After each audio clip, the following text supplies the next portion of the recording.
रहीम अस्सलाम वालेकुम दोस्तों मैं हूं रेहान बछड़ी फार्म से मोहम्मद साकिब। उम्मीद करता हूं कि मेरे सब दोस्त भाई खैरियत से होंगे। माशाल्लाह दोस्तों चेक करें, बड़ी हाइट की गाय लेकर आज आपकी खिदमत में हाजिर हूं।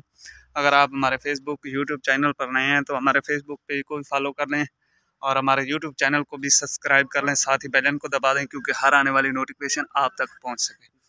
दोस्तों माशाल्लाह चेक करें, बड़ी हाइट की गाय है और 12 से 13 लीटर दूध देने वाली गाय है।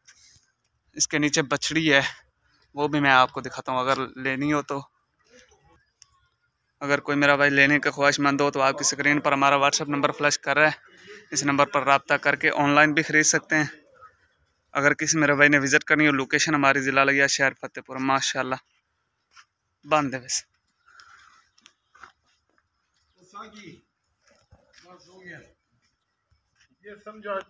माशाल्लाह ये नीचे इसके बछड़ी है, सिर से पैदाइशी मोनी। मिलते हैं दोस्तों अगली वीडियो के साथ। अस्सलाम वालेकुम।